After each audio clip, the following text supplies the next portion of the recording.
Welcome back to the Deep Dive. Today we are strapping in for what is, I think, one of the most clinically high-stakes topics in primary care. Modern contraception. If you are a learner, and especially if you're a GP registrar gearing up for the AKT exam, you'll know the sources here are, well, they're dense, they're non-negotiable, and they're absolutely fundamental for safe practice. That's exactly right. And this isn't just about, a quick read through a textbook chapter. Our sources today, they really demand that we focus entirely on clinical decision-making. Right. We're looking at the nuanced protocols for starting, the flowcharts for managing things like missed pills, the really critical Category 4 contraindications that keep patients safe, and, of course, the timelines for emergency contraception. So this is basically a command center for managing complexity. That's the goal, yeah. Okay, let's unpack this right from the start. A simple question, but it's the foundation for safety. When can a woman start contraception immediately without needing any extra barrier protection? We need to nail that down first. Right. This is what we'd call the Safe Start Foundation. And it all hinges on being absolutely certain that the patient is not currently pregnant and isn't about to ovulate. Okay. And the critical mechanism we rely on here is the 5-day rule. So if a woman starts any hormonal contraception, the pill, the injection, an IUD within the first 5 days of her period. So day 1 to day 5. Exactly. Day 1 to 5 of the cycle, she has immediate protection. And the rationale there is purely physiological, isn't it? It is, completely. Starting in those first 5 days is safe because, barring any really rare anomalies, we can guarantee she hasn't ovulated yet. Right. And therefore, there's zero risk of conception from any recent sexual intercourse. That principle is our benchmark for immediate safety.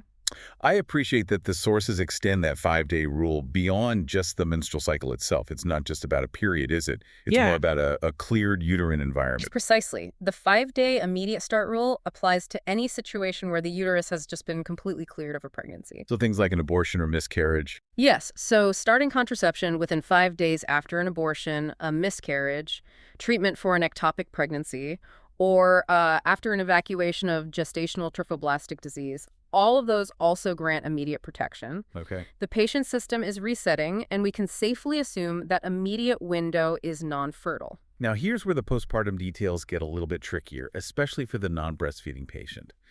This is a point of confusion for a lot of learners. Let's really zero in on the importance of day 21. Okay, so for the patient who is not breastfeeding, day 21 postpartum is the absolute clinical milestone. We ideally want to get contraception started on or before this day. And why day 21 specifically? 2 reasons. First, fertility rarely comes back before this point. And second, and this is probably more important for a clinical learner, the risk of venous thromboembolism, VTE, it begins to rise quite significantly after day 21. So if they start before day 21, protection is usually immediate, depending on the method, of course. Correct. But here is the major caveat that the sources really stress. If you start contraception, specifically the combined methods like the COCP, which raise that VTE risk after day 21, or if a woman starts any method outside of that safe day 1 to 5 window, you must mandate 7 days of extra barrier protection. That 7-day gap is what ensures the hormonal suppression is fully active before she relies on it. And we have a key exception when it comes to long-acting natural methods in breastfeeding. The lactational amenorrhea method, or LAM. Ah, yes, the LR-gas breastfeeding exception. It's a really elegant biological solution, but its protection status is fragile. It requires very strict criteria. A woman is naturally protected for up to 6 months if, and this is an if and only if, she is both fully or nearly fully breastfeeding and she is amenorrhoic. Meaning her periods haven't returned at all. Not at all. If those 2 criteria are met, it provides over 98% efficacy. But the clinical danger is that the efficacy is just. It's gone the second those criteria are broken. Absolutely. The moment she introduces significant formula feeding, or even if her period returns just once, that natural protection is immediately invalidated. So in the consultation room, you have to check both things. Always. You must confirm the feeding status and the absence of menstruation. If either is compromised, you need formal contraception immediately, and we typically start with a progestogen-only method because of the safety profile in breastfeeding. Now that we've got the starting rules nailed down, let's quickly survey the whole menu of methods we're drilling into today, just as outlined in our clinical sources. It gives a bit of context for the high-stakes rules we're about to get into. Yeah, that's helpful. It's good to categorize them. So you have the user-dependent sort of behavioral methods like natural family planning. That's fertility awareness tracking. Yes, and the lactational amenorrhea method we just talked about. These are very user-dependent, and they often have lower efficacy rates in typical use. Then you move to the physical barrier methods, male or female condom, and the diaphragm or cervical cap. And these are so crucial because they offer that dual protection contraception and STI prevention, which should always be part of the counseling. Of course. Right. And then we get to the core of our discussion, the high efficacy methods. So this includes your oral contraception, the combined and the progestin-only pills, and the other hormonal delivery systems like the injectables, Depo-Provera, and the patch. And what's considered the gold standard for high efficacy, the LARC methods. Yeah. Long-acting reversible contraception. That's the implant, Nexplanon, which is progestin only, and then the intrauterine devices, the IUD or IUS. Right. You've got the copper IUD, which is our non-hormonal stalwart, and the hormonal IUS, which provides that local progestin delivery. And finally, for patients who have completed their family and are looking for absolute control, we have sterilization. Sterilization, yeah. So male vasectomy and female fallopian tube ligation. And for the clinical learner, the conversation here has to carry immense gravity because of its permanence. There are a couple of major points you have to counsel on. Two big ones. First, female sterilization is not 100% effective. The failure risk is cited at about 1 in 200 women. Wow. So there is a small but very real chance of pregnancy, and often it can be ectopic, even years down the line. And the second point is about the reality of its permanence, particularly in the UK context. Yes. The sources are really explicit here. Reversal of female sterilization is not routinely available on the NHS. We have to make sure the patient fully understands this is an irreversible decision. And the procedural risks as well. Of course, the complications. Things like failure to achieve full occlusion or even injury to nearby organs like the bowel or bladder during the surgery. This is a very high-stakes conversation. Okay, moving from the methods themselves to the assessment framework. This is where the clinical learner really goes from just knowing facts to applying complex clinical judgment.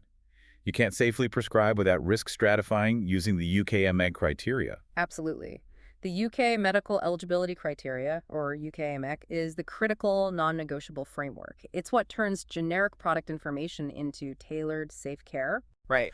It forces us to categorize a specific contraceptive method against a specific patient's health, their underlying conditions. Honestly, failing to apply UKMEC is just a recipe for patient harm. Let's spend a bit of time on these 4 categories because understanding the difference between a category 2, 3, and 4 is, well, it's the difference between good practice and a major medical error. Okay, so category 1 is simple. No restriction. The method can be used freely. The benefits just overwhelmingly outweigh any theoretical or proven risks. That's the green light. Total green light. Then you have category 2, which is the most common grouping. Yeah. This suggests the benefits generally outweigh risks. Oh, okay. So what does that mean in practice? It means you can typically use the method, but you might need slightly closer monitoring, maybe a review a bit earlier than usual. For instance, a patient with mild, well-controlled hypertension might be a category 2 for the COCP. We prescribe it, but we watch their blood pressure closely. Now, category 3, this is the yellow or amber zone where the risks really start to take precedence. Category 3 is the razor-sharp line. Risks generally outweigh benefits. Now, this is not an absolute contraindication, but prescribing a category 3 method should be seen as a really serious undertaking. So you need a very good reason. A very good reason. The clinician has to be highly confident there's no better, safer alternative, and the patient has to be fully informed and formally accept that elevated risk. Can you give us a high-stakes example of a category 3 condition, particularly for the COCP? A classic one is a woman who is 35 years or older, and smokes 15 or more cigarettes per day. For her, the COCP falls into category 3. The risks of VTE and cardiovascular events are significantly increased. If she were younger or smoked less, she might be a category 2, but at 35 and smoking that much, the risk flips the scale. We should be strongly advising a POP or a LARC instead. And then there's category 4, the definitive stop sign. Category 4 means unacceptable risk. The method is absolutely contraindicated. Using a method in category 4 puts the patient at a significant avoidable risk of serious harm. We're talking catastrophic stroke, heart attack, a major DVT. What are the classic category 4 contraindications for combined hormonal contraception? So the COCP, the patch, the ring, that we just have to know. The clinical essentials are a history of VTE, so a DVT or a pulmonary embolism, known thrombogenic mutations, severe or uncontrolled hypertension. Like a systolic over a 160. Exactly. Systolic over 160 or diastolic over 100. Also active coronary artery disease, and critically, migraine with aura. Let's pause on migraine with aura, because that specific detail can sometimes get missed in a busy clinic. Why does the aura make the COCP a Category 4? It's because the aura itself, that visual or sensory disturbance that comes before the headache, is a transient ischemic event.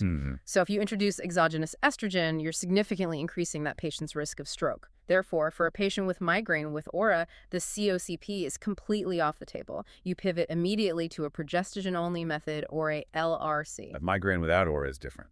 It is. Migraine without aura is usually a Category 2 or 3, but the aura makes it an unacceptable risk. So the takeaway for the clinical learner is that memorizing the categories is only half the battle. The real skill is applying them to prevent that vascular and thrombotic risk, especially with combined hormonal methods. It dictates the entire risk assessment, yes. Okay, let's dive into the most frequently prescribed category then, starting with the combined oral contraceptive pill, the COCP. We know it contains estrogen and progestogen, and its main job is to inhibit ovulation. Yes, that central mechanism is why the COCP is so robust. It stops the luteinizing hormone surge, so it prevents the release of an egg. And the standard starting choice, according to our sources, is still a low-dose pill. Typically 30 micrograms of ethinylestradiol with a standard progestogen like northisterone or levonorgestrel. They're the workhorses. Exactly. Tried and true combinations that minimize VTE risk while keeping efficacy high. Traditionally, we're all taught the 21 days on, 7 days off regimen to mimic a natural cycle. But modern prescribing is shifting, isn't it, towards continuous or extended use? This is a really crucial area of clinical evolution. We're recognizing that traditional 7-day pill-free interval, the PFI, often causes unnecessary symptoms for patients.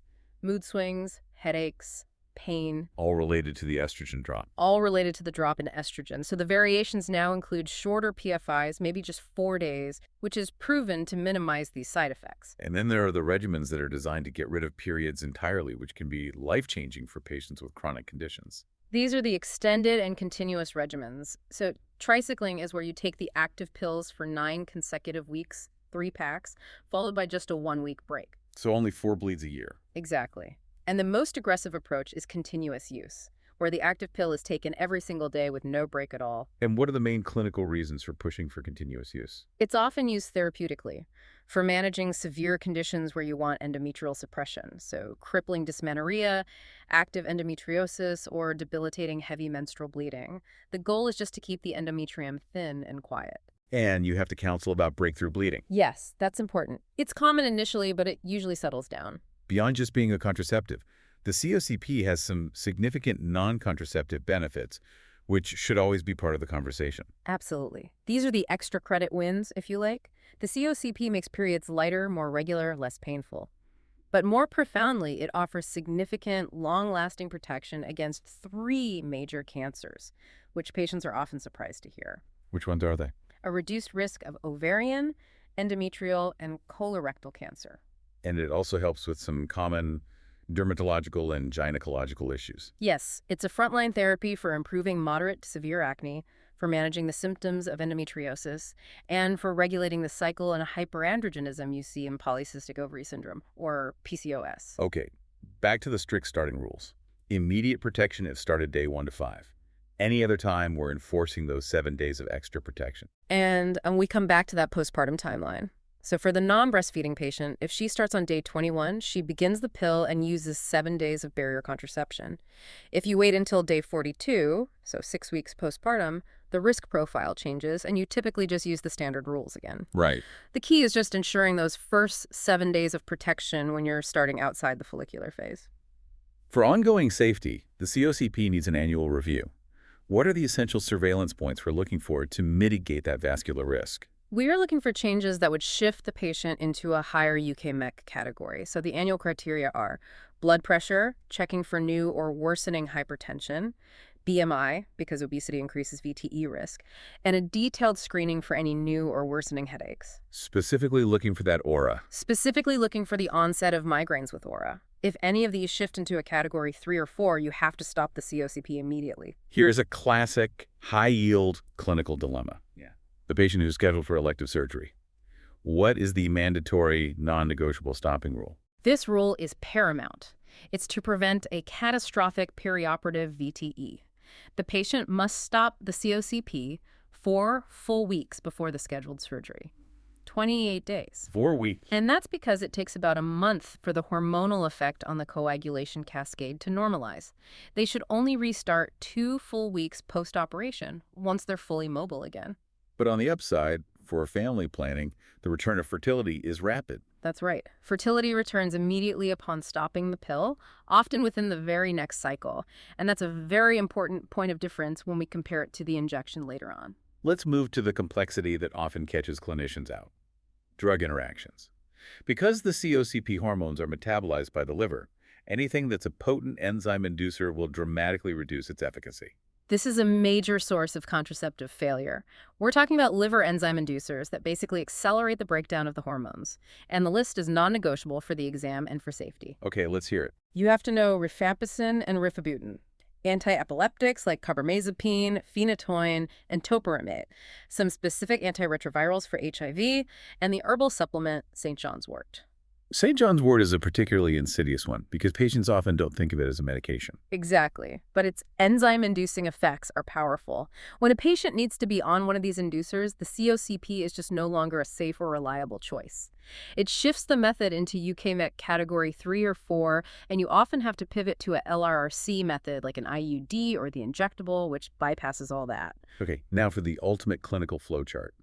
The missed pill protocol. This feels like the highest cognitive burden in the consulting room. Before we dive in, why does missing a COCP have more leeway than missing a POP? That's the perfect distinction to make. The COCP is a dual-action high-dose hormone. It's a strong ovarian suppressant, so missing one pill usually doesn't create enough of a hormonal gap to trigger an LH surge. Where is the POP? The progestogen-only pill often relies solely on cervical mucus thickening, which disappears very quickly when the hormone level drops. Hence, the incredibly strict time frame. Understood. Okay, let's break down the COCP protocol, starting with the safest scenario, one pill missed. If a patient has missed just one active pill, the instruction is simple. Take that missed pill as soon as they remember, even if that means taking 2 pills in one day. And critically? Critically, no extra precautions are needed, and emergency contraception is not required. The patient is still protected. The complexity kicks in when multiple pills are missed. Specifically between 2 and 7 pills. Yes, this is a high-risk scenario. The hormonal gap is now long enough that you could risk an escape ovulation. So the first action is always to take the most recent missed pill immediately. Then the patient must use extra barrier protection condoms until they've taken 7 consecutive active pills. That reestablishes the cover. And we have to differentiate based on where in the packet those pills were missed, because that dictates whether they need EC and how they manage the pill-free interval. Precisely. If the pills were missed in the first week, so pills 1 through 7, the risk of pregnancy is maximized. That gap occurs right after the pill-free interval, giving the ovaries the maximum time to react. So EC is mandatory. If there's been UPSI, yes, emergency contraception is mandatory. Now contrast that with the rule for the 3rd week. This is designed to prevent the next gap from being too long. Yes. If pills were missed in the 3rd week, so pills 15 through 21, the hormonal cover is generally high enough to suppress immediate ovulation. However, if the patient then takes a standard 7-day break, their total hormone-free period becomes too long. So what's the rule? The crucial rule is to OMIT the pill-free interval entirely and move straight into the next packet of active pills. All right, so they finish the current pack and just immediately start the new one, no break. Exactly. No period, no break, just continuous active pills to minimize the risk of the ovaries escaping suppression. And finally, the worst case scenario, 8 or more pills missed. If 8 or more active pills have been missed, the patient has effectively been unprotected for a prolonged period. They have to be counseled to start as a brand new course. So like a new starter all over again. Exactly. Full 7 days of barrier protection and a clear assessment for emergency contraception. Shifting now to the progestogen-only pill, the POP. This is the common choice for those who have contraindications to estrogen. So the breastfeeding mother, the patient with severe migraines, high blood pressure. The standard POP works primarily by thickening the cervical mucus. It turns it into a dense plug that's a physical barrier to sperm. And that barrier effect is achieved really quickly. But we have to distinguish between the two generations of POPs because their mechanisms and their margin for error are very different. Absolutely. The traditional POPs, like levonorgestrel or northisterone, they rely mostly on that cervical mucus thickening. They do not reliably inhibit ovulation. Which is why the window is so small. Exactly. The exception is the newer POP, desogestrel. This is a robust inhibitor of ovulation, much more like the COCP, and that gives it a much greater safety margin. POP regimens are simpler, though. Taken daily, continuously, with no scheduled break. Yes, that daily continuous regimen maintains the cervical mucus. Although the sources do highlight a newer formulation, drospirenone, which slightly complicates that no-break rule. It's formulated as 24 active days, followed by 4 placebo days. What are the main benefits that make the POP a preferred choice for certain groups? It's the safety profile. It's entirely safe in breastfeeding. It doesn't affect milk supply. It carries no VTE risk, so it's safe for patients with high cardiovascular risk factors. And it may also reduce dysmenorrhea and ovarian pain. Starting rules for the POP are also a bit more forgiving. Well, they require a much shorter period of extra protection, so if you start on day 1 to 5, it's immediate. Any other time, the patient only needs 48 hours of extra protection. Just 2 days. Just 2 days, because that cervical mucus barrier thickens so rapidly. And the postpartum rule is simpler, too. Yes, the POP can be safely started before day 21 postpartum, and if you start it early enough, no extra protection is needed, no VTE risk. Okay, this is the moment where we got to emphasize adherence. The major challenge with the traditional POP is its incredibly strict timekeeping. For the older traditional POPs, levonorgestrel or northisterone, if the pill is taken more than 3 hours late, it is officially considered a missed pill. Efficacy is compromised. 3 hours, that is a tiny window. It's a huge barrier to adherence, yes. Yeah. Now contrast that again with the desogestrel POP, the one that reliably inhibits ovulation. Right. Because desogestrel is a more robust systemic inhibitor of ovulation, the time window is significantly extended. It has to be taken more than 12 hours late to be considered missed. Which is why it's often the first-line choice. It is. It offers a much safer buffer for patient mistakes. So if a pill is missed, regardless of whether the 3-hour or 12-hour window is breached, what's the immediate protocol? Standard protocol is take the missed pill immediately and enforce 48 hours of extra barrier protection. And then the critical factor is the need for emergency contraception. EC is only required if there's been unprotected sexual intercourse in the preceding days that would coincide with that lapse in protection. And finally, the specific protocol for the drospirenone POP with those placebo days. It sounds like it borrows rules from the COCP. It does because of the break. If drospirenone is missed for more than 24 hours, you take the pill ASAP, use 7 days of extra protection, and you'd need EC if there was UPSI. And the key rule? The key rule is, if the pill was missed in the last 7 active pills before that 4-day placebo break, you must omit the 4 placebo days and go straight on to the next active pack. It's mimicking that COCP week 3 strategy. We're moving on now to LARC long-acting reversible contraception. The consensus is that LARC methods are the gold standard for efficacy because they completely eliminate user error. LARC is indeed the foundation of high-efficacy contraception, and we can start with the 2 broad categories of intrauterine devices, the copper IUD and the hormonal IUS. The copper IUD is the purely non-hormonal option. It works immediately. What are the clinical specifics? The copper IUD works fundamentally as a spermicide and an ovum killer. The copper ions are toxic to sperm and the egg, and they also induce a sterile inflammatory reaction in the endometrium, which makes implantation hostile. And the duration is outstanding. It is, anywhere from 5 to 10 years, depending on the model. And crucially, it's immediately effective, and it's the most effective device for emergency contraception. Then we have the hormonal IUS, which is levonorgestrel-based. Its mechanism is more focused on the uterine lining. The IUS works primarily locally. It prevents implantation by severely inhibiting endometrial proliferation. It thins the uterine lining to the point where a fertilized egg just can't embed. It also thickens the cervical mucus as a secondary barrier. But we need to know the specifics of dose and duration. We do. Mirena has 52 milligrams and is now licensed for 8 years of contraception. This is our heavy-duty option, often used for heavy menstrual bleeding. An 8-year duration is a critical update for learners to know. It is. Then Kyleena is 19.5 milligrams and lasts 5 years. Jay's is 13.5 milligrams and lasts 3 years. And Levocert Benelexa are licensed for 6 years. Do the insertion rules differ much between the IUD and the IUS? They share similar rules.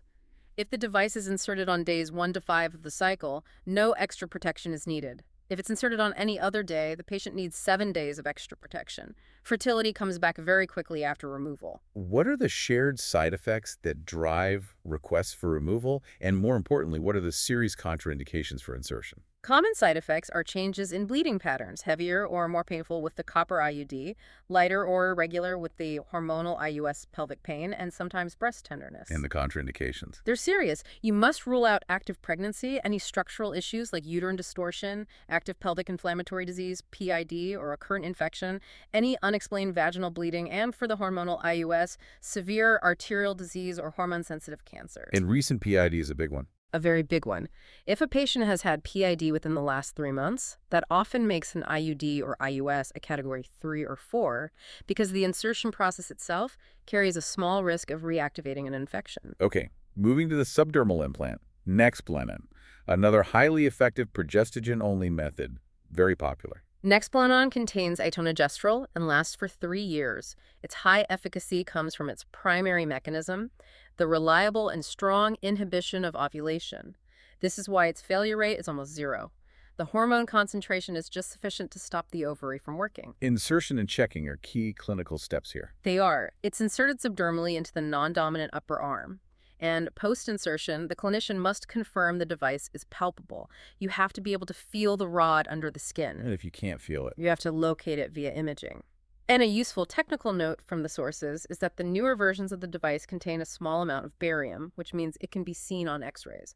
That's critical if removal becomes difficult. What are the main selling points for the implant versus, say, a pill or an injection? Beyond the excellent efficacy and the 3-year duration, the core benefits are an immediate return of fertility on removal, it's safe in breastfeeding, and it can really help with dysmenorrhea and endometriosis pain. And the #1 counseling concern, the thing that drives the highest rate of removal. It is overwhelmingly the irregular bleeding pattern.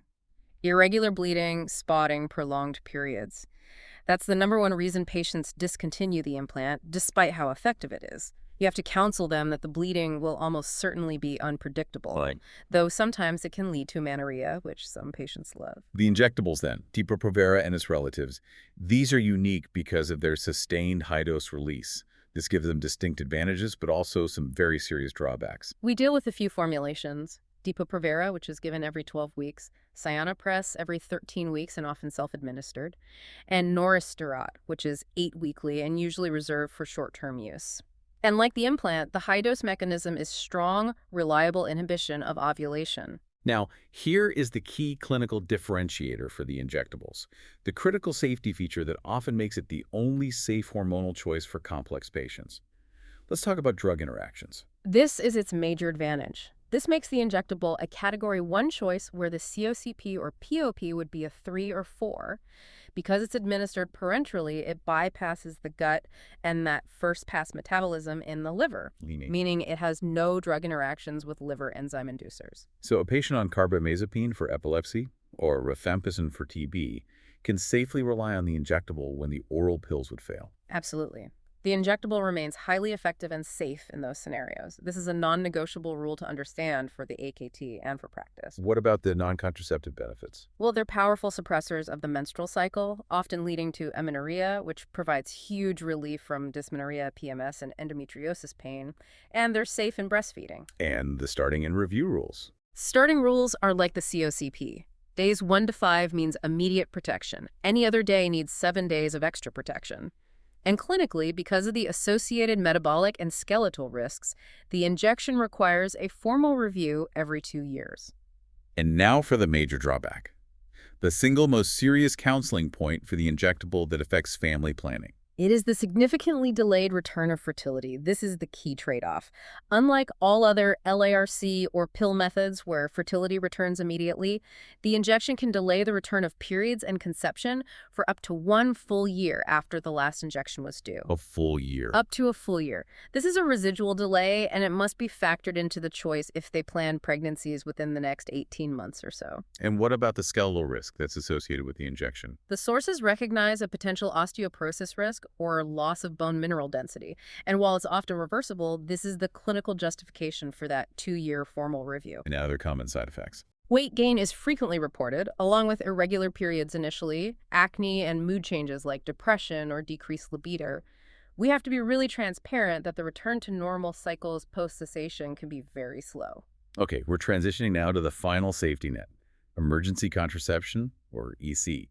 When all other methods have failed, prompt and effective EC is crucial. We have three main options, each with a different timeline and interaction profile. Yes, and understanding the nuances between the oral options, levonorgestrel and ulipristal acetate, and the copper IUD is essential for making the right call, especially when time is tight or patient weight is a factor. Let's start with levonorgestrel, the standard progestogen-based EC. Levonorgestrel is taken as a single dose of 1.5 milligram stat.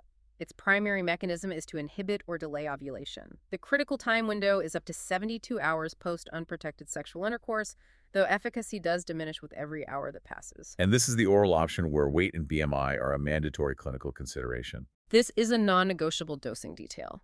If the patient's BMI is greater than 26, or if their weight is over 70 kilograms, the standard dose is insufficient. The dose must be increased to 3 milligrams. Doubled. It must be doubled. Failure to do that significantly increases the risk of failure. A minor benefit is that the patient can start their regular POP or COCP immediately after taking it. Okay, now comparing that to ulipristal acetate, or ELA1, this is generally seen as the more effective oral option. Ulipristal acetate is a single dose of 30 milligrams stat. It is demonstrably more effective than levonorgestrel, especially later on. Its time window is significantly longer. It's effective for up to 120 hours, 5 full days post-UPSI. But its mechanism introduces a major clinical complexity with follow-up contraception. It creates a temporary conflict. Because ulipristal actively modulates the progesterone receptors, it can interfere with the efficacy of regular hormonal contraception. So the patient must be advised to delay starting any regular hormonal contraception for 5 full days after taking ulipristal. And use barrier protection in that time. Yes, during that delay and for the subsequent required protection period. So there's a clear trade-off. Ulipristal has a longer window, but levonorgestrel allows for immediate resumption of regular contraception. And ulipristal has one crucial indication. Yes, it is contraindicated in severe asthma patients taking oral steroids. We must always screen for this. Finally, we come to the most effective form of emergency contraception, the copper IUD. When the priority is maximum certainty, this is the first choice. The copper IUD is the gold standard because it doesn't just rely on inhibiting ovulation. Its mechanism is spermicidal and ovum toxic, and it prevents implantation.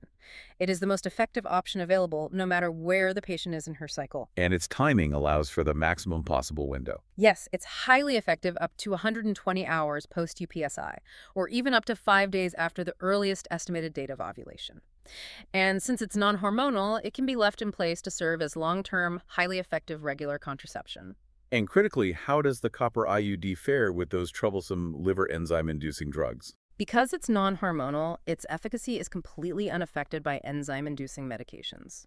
So for a patient on carbamazepine or rifampicin who needs EC, the copper IUD is unequivocally the preferred, safest, and most reliable choice. This deep dive has really reinforced that contraception management isn't just a list of methods. It's a detailed system of risk stratification, management protocols, and crucial timelines. Let's just synthesize the most critical differentiators we've covered, the ones that separate confident prescribers from those who are, relying on luck. First, always compare interaction safety profiles. Remember, the COCP and POP are compromised by enzyme inducers. The injectable and the copper IUD are uniquely safe. Second, the clinical consequence of stopping. You highlighted that crucial difference in fertility return. The fact that fertility returns immediately after stopping pills, implants, and IUDs versus that potential for a delayed return of up to 1 year with the injectable, that is a conversation that defines ethical, patient-centered care. And finally, the nuances in emergency contraception. Knowing those EC rules is non-negotiable. Levonorgestrel up to 72 hours, with that dose increase for patients over 70 kilograms. Ulipristal up to 120 hours, but with that mandatory 5-day delay before starting hormones. And the copper IUD, the gold standard, safe with all drug interactions. Our mission today was to equip you, the learner, with not just the facts, but the clinical rationales for managing these complex scenarios. Why week 1 missed pills are riskier than week 3, why we stop the COCP pre-op, and how to apply UK-MEC in a high-stakes setting. So as you integrate this, here's a final provocative thought for you to consider. Think about a 40-year-old patient. Uncontrolled type 2 diabetes, heavy smoker, had a superficial DVT a year ago. She needs contraception. How does your knowledge of the UKMA categories immediately rule out the COCP and the patch, making them actively dangerous? And what is the single non-hormonal method that would be a Category 1 for her? A great challenge. Encourage yourself to seek out the full UKMA table and practice applying those Category 3 and 4 boundaries until they're second nature. Because moving beyond Category 2 is where safe clinical practice truly begins. A perfect challenge to take into your next study session. That's all the time we have for this deep dive into contraception. We'll see you next time.